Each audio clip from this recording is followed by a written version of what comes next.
Good morning, good morning. It's Wednesday, it's my holiday, but I'm still here with Conversations with Compassion.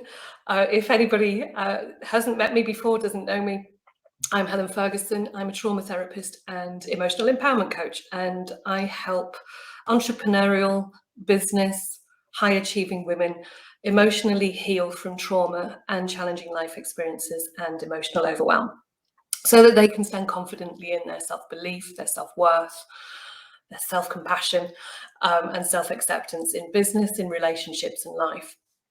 So Conversations with Compassion, in case this is your first time watching, is to inspire.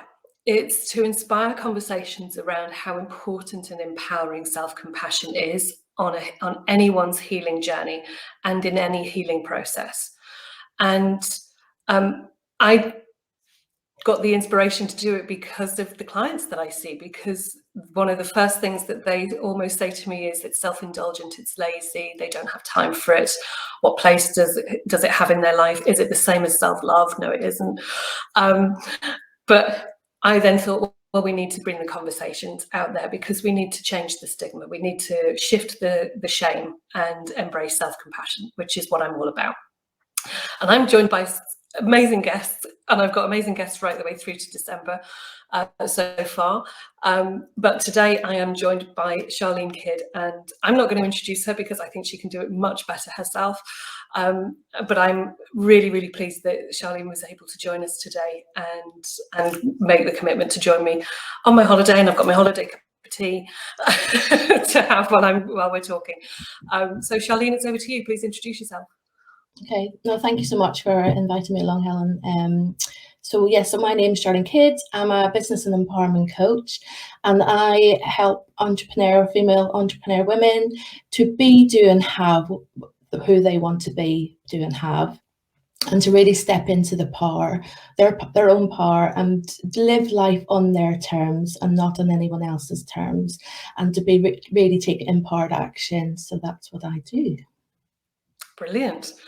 So not entirely dissimilar, our focus, but everybody that I've been meeting, we all have that focus. We all have that focus of wanting to help, to guide people to change their lives, to discover themselves and their real selves in what they're doing.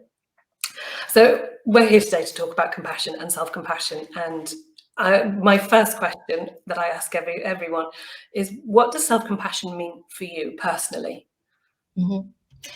So it's when you really embrace who you really are, embracing all of you, flaws and everything, and to really connect with your inner self as opposed to the outer world, and to really treat ourselves with respect, and as us as the leader in our destination and our life choices that we make, really accepting our imperfections that we have in our life, because but I can be sharing more about my story, but being perfect isn't a realistic goal. Doesn't either perfection. And not judging ourselves for previous decisions that we've made in our previous decision, our past, basically. So living in the moment and just really kind of looking after ourselves first and forefront, so then we can be the mother and the wife and the business owner and the friend and the family member after that, when you really kind of connect, have that self-compassion. Whereas I was doing it the other way around. Yes. People often do. People often do it the wrong way round. And just really being who you want to be, and really connecting with that.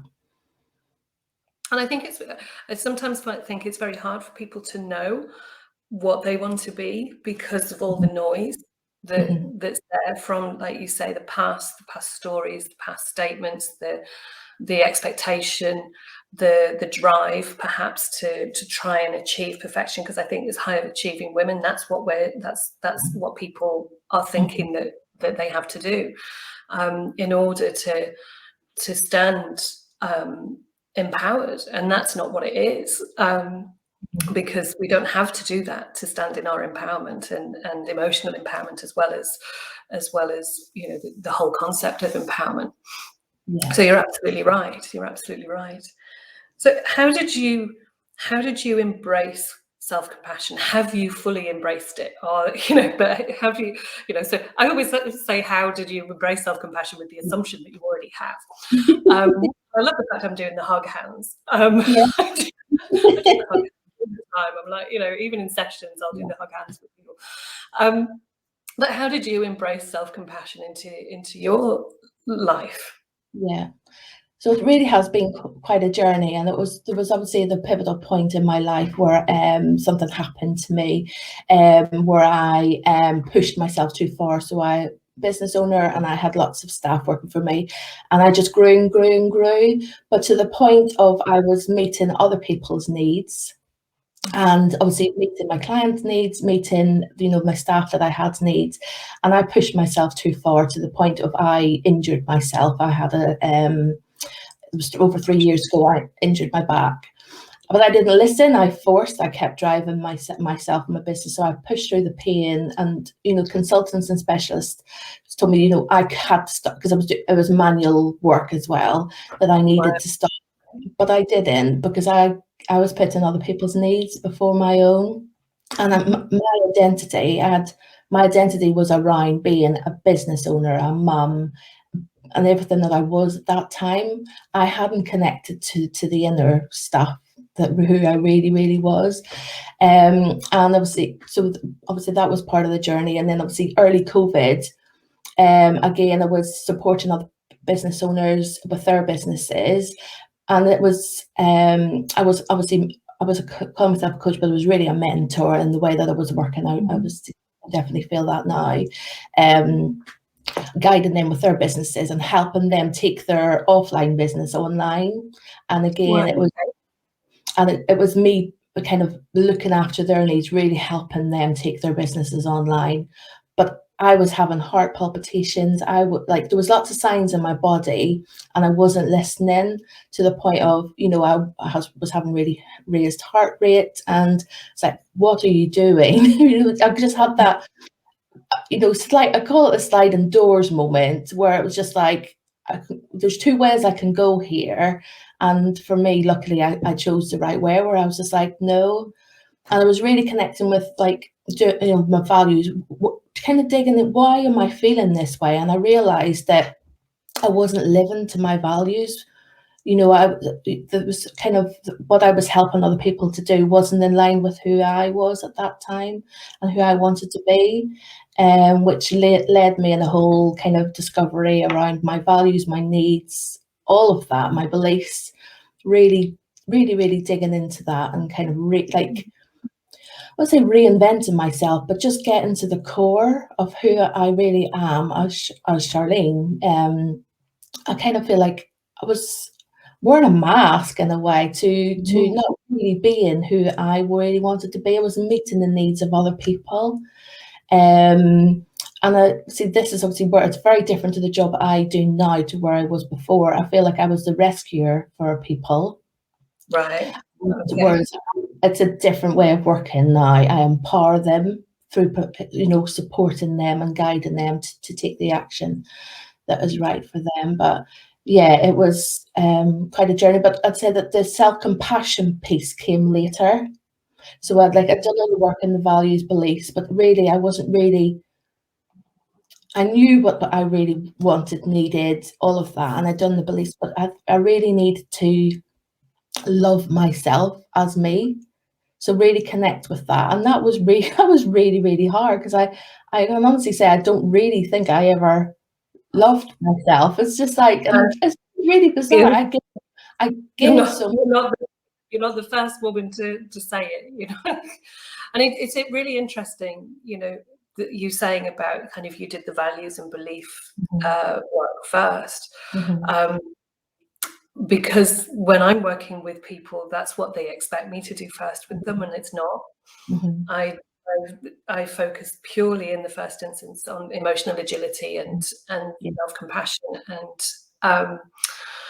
and cognitive distortions, and all the emotional aspects, to be able to get to the values and beliefs. Because often the women that I'm working with wouldn't be able to do that values and beliefs work first, because they're not in a place to be able to understand what values they want to live by, what they have been living by. So it's really interesting. Everybody works differently, of course, but it's really interesting, how you said, actually what I realized was missing was the self-compassion piece. And we have had a comment from someone. I don't know who Facebook user is, because unless you bring your permission, it won't tell me who you are. But all women are constantly trying to please everyone around them. It's an interesting statement. I think, certainly historically, there is a blueprint for that. And I think, we perhaps as women kind of misunderstood that in the kind of 1980s, where it was like, the sense of empowerment was actually to have to be slightly forceful, aggressive in this corporate kind of thinking. But actually, we can be empowered without needing to be that. And I think often it's perhaps less so about trying to please everyone around us, and more about validation for ourselves. So the thing when we're trying to please people, when we're trying to achieve what we want to achieve, when we're trying to reach the North Star, when we're trying to reach what we think is perfection, often that is more to do with validation for ourselves, the need for validation for ourselves, than necessarily wanting or needing to please everyone else around us. It's a misguided concept in some respects. I don't know what you agree, Charlene. Yeah, so it's like you're looking outwardly for the validation. And I was definitely in that people pleasing, and I can say it is a journey. I'm not saying I completely, I do find myself in that position where I'm like, I have to kind of check in. Okay, am I, where am I going with this? Am I people pleasing here? And you do still fall into that, but that's where it's really kind of tuning into me, my intuition, and where I am, my body. And I think that's what I didn't do before. I didn't listen to the signs in my body, whereas now I've been able to quieten the noise and to really listen, because I know what I'm about, what I need, all of that. I'm totally grounded in who I am. I'm not needing to people please anymore, but there is still that element where, because before I was, everything to everyone, and that was the role that I created for myself. So I have had to unpick and unravel that role, which, people, luckily for me, everyone around me has embraced, the person that I am, because they loved me for the person I was inside. I just, then they could see, they for them I haven't massively changed, but I know that I have changed. It's interesting you say about not listening to the physical, because often that's the most visible, but it's the one that we don't listen to. It's the one that we tend to just brush aside. Okay, I'm struggling, or I too have had heart, palpitations in the past, and when I went into burnout, and was working in the NHS, and I was suffering from palpitations and all sorts. I'd also had a back injury, but you kind of carry on. You're trying to carry on. It's almost like, why can't we listen to that part of ourselves that is very visible? It's very it's what's the word I'm looking for? So holiday brain. I told you I had holiday brain. It's very forceful. It's a forceful message, but we often don't listen to that. And one of the things I work with is polyvagal theory and the clinical application of that. So I work with that, with trauma healing and the emotional overwhelm, and the work that I do, So I connect people very clearly with what's happening in their body, but it is absolutely the kind of first thing that typically people don't look after or listen to. It's quite incredible. And then you know, so it was 3 years. Sorry, it was 3 years for me with a back spinal injury, which needed surgery, which I had just 8 weeks ago. 8 weeks yesterday was my spinal injury or spinal surgery.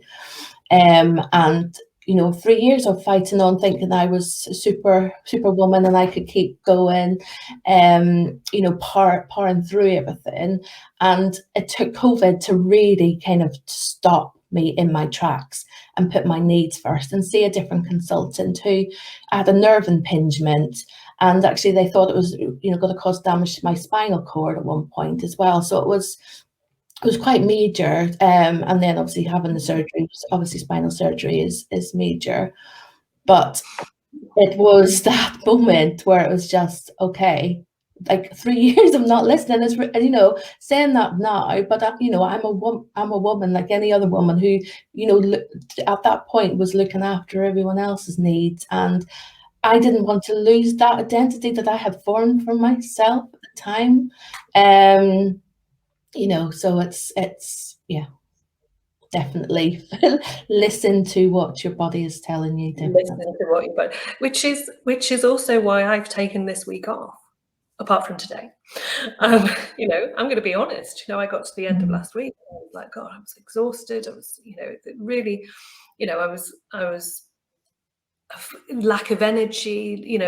Usually I'm like a Duracell bunny. I'll go from 7 o'clock in the morning till 10 o'clock in the evening. I'll just carry on. But I had to listen to what my body was actually telling me as well. So, that's why I took my impromptu week off, because I actually thought, no, I cannot, in all consciousness, sit and guide women into listening to their bodies and then ignore what mine's saying to me. So I took a very kind of clear decision to do that. And it's the fact that, after spinal surgery, 8 weeks, you're here. Thank you, Charlene, for coming in today and doing this. But what it takes this very pivotal moment or experience to shock ourselves into going, oh, hang on, but there's me. Yeah. And so what, I know that when I'm working with anyone, that what I actually get them to do is strip away all the labels. The labels of all the things, and often those labels have come from stories and narratives and experiences, and then they're not important. Too many labels there, but they have an importance. They have a role. We have to listen to them. But actually, who are you? And that's an incredible question, and and I've done it for myself too. Yeah.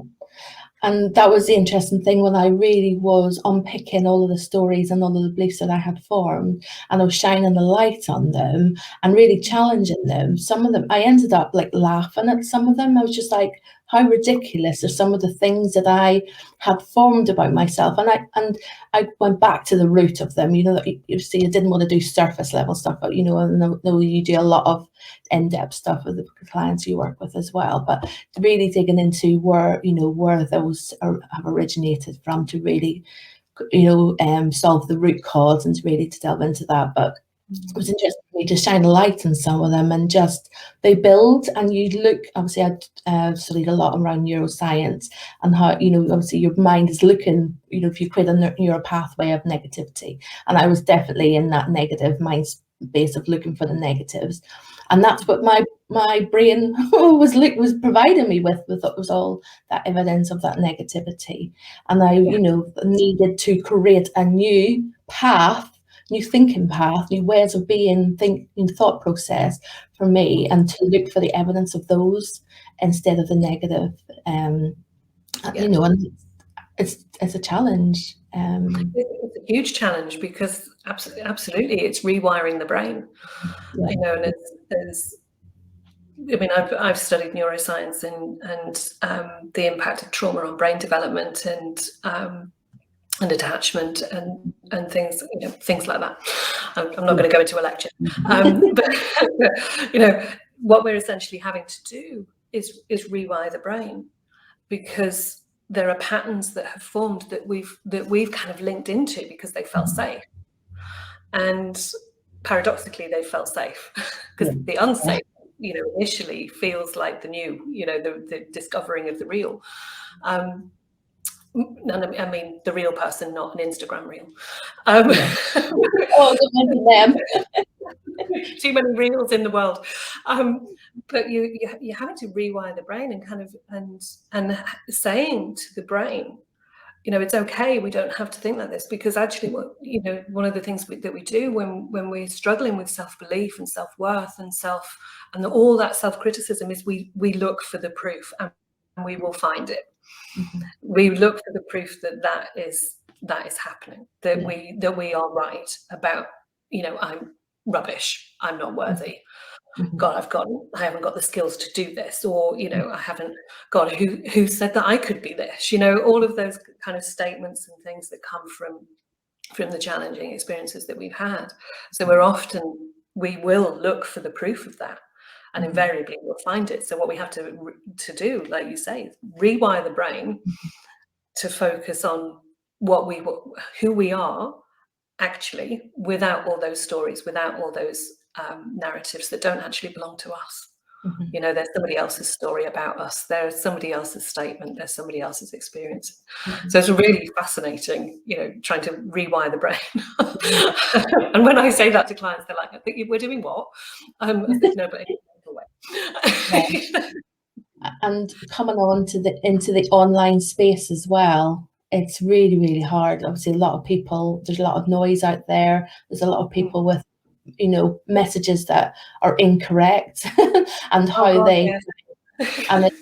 and I think for me, coming offline, moving on, when I moved online, obviously I was going through that transition change for me, and I was partway through, so I was aware, but it still shook me up a bit coming on to the online space and all the noise of, you know, do it my way. I've got the, you know, the magic cure, do it this way, but it's not, and that's where I would say my work is really inspiring people to do things their way, and I attract and I seek out people to support me in my business who's got that same ethos as like connecting with, you know, doing it your way, providing you with all the information that you need, but you create the business in your time.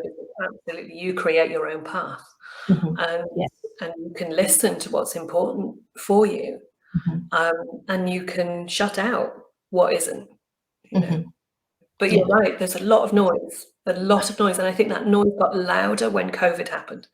When COVID first happened, I think that noise just got, you know? I mean, even I was like, oh my God, I'm a really quiet person. You wouldn't believe that sometimes. I'm a really quiet, peaceful person. I like silence. I like chatter as well, but I like silence too. So for me, it was like, you know, this online, like you say, this online space that became really noisy, it became really anxiety provoking for a lot of people, and stressful, and, you know, all the comparisonitis stuff happens, you know, when you're running your business and you're even not running a business, you're just somebody who is watching social media, who's doing it from a personal level. You know, there's a lot of comparing and, you know, this is the way you should be. But actually, you get to decide that. You get to decide who you want to be and how you want to be. You just, like, you know, you just choose the way that you want to do it. So yeah, you choose your own path, and you've certainly chosen yours, Charlene. I'm really, you know, I'm really enjoying it. You know, the massive kind of shift that you've had from your previous business to this, and what you're doing. It's inspiring for anyone to hear that and to listen to your story, and to do that, you know, with probably significant physical pain, and also, you know, that light bulb moment when you said something's got to change for me. Something's got to change. Oh, I'm going to do that, a hug, because I could. I know we can't hug because of COVID, but, you know, if we could, I would.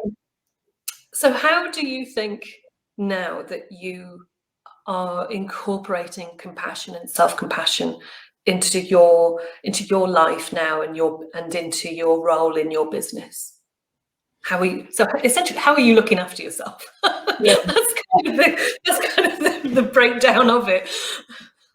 Yeah, and that's obviously a lot of the work that I've kind of been doing and doing with clients as well. Is like all around like really connecting to who I am as a person, and creating boundaries to protect myself as well, and safe boundaries. It's like, you know, and it's good to have boundaries so people know where you know where they stand with you as well. So yeah, just really connecting with and meeting my needs and everything, and the most important thing is as well, I'm probably trained coach now, because I didn't, you know, I really wanted to hold people in a safe space, and really having that self-compassion for them in the space, but without my agenda as well. So when I coach people, I'm totally cleansed. Like I go in, you know, and it's their time, their space, and was before I was carrying my baggages in with people, you know, because I was mentoring people and they wanted my experience and my knowledge. It's very different when you're coaching someone, that it's you guide them on their journey. So that's been really good for me, is that when I'm coaching with clients, and no matter what comes up in a session, I work on myself outside of the session so much to really connect with who I am and my needs, and making sure my needs are met. So in that moment, I can meet my clients' needs, and that emotional piece, not being driven by emotions in my decisions that I make, whereas before it was using my whole being, and you know, using you know, my creative brain, my logic brain, all of the decisions that I might make, just I'm questioning when I'm making decisions, which part of me is driving this, and I'm any signs in my body that's telling me that this could potentially not be the right decision for me. So yeah. So it's always an ongoing journey. Yeah, no, definitely. You know, it's and just to be aware of the, like, which is exactly what you've just explained, is part of that map on that continuing journey. So what you've shared with us here is so inspirational. And I know, I mean, Mandy, who is in my free group, the Brave Woman Collective, she says, hi, Helen, and hello, Helen, sorry, not hi. Hello, Helen and Charlie. I'm finding this conversation very helpful. Thank you. I'm so glad, Mandy. And I still don't know who Facebook user is. They're still here. I still don't know who they are, but it has been a really, really helpful and inspiring conversation, Charlene, and what you've shared has been incredible for people to listen to. And I'm so pleased that you gave the time this morning to join me in this conversation. And I, as usual, could carry on and carry on and carry on, but because I'm like that. But I tend to also go off piste. So anybody that sits in a room with me knows that I will never finish a topic of conversation. I will go off on different ones. But it's been absolutely wonderful, Charlene, for you to be here. Where can people find you if they're looking for your approach, your kind of support for them? So I'm on Instagram, Charlene Kidd on Instagram, and also I've got a Facebook group, Charlene Kidd, the Business Empowerment. I'm rewriting my website, because obviously my skills and the way that I support people is very different from before. So so my website is going to be rewritten. But I just really want to inspire other people and empower other people to do, to live life on their terms, and really be, do, and have everything that they want to do, and to not to if they want to change, the possibility is definitely there. Brilliant. Thank you so much, Charlene. That's a lovely point to end on. So I'm going to leave it there. There are no other comments that I can see coming in. I know that these get a lot of watch on replay. So if anybody's watching on a replay, please do give us a hashtag replay and pop in a question or a comment if you want to. It would be nice to hear from you. So Charlene, thank you again. And I'm gonna end now and continue with my holiday until next week. But it has been wonderful to have you here, and thank you so much for being here after your difficult kind of journey as well in terms of your surgery and only 8 weeks into recovery. So thank you. Well, thank you so much, Helen. Thank you. Okay.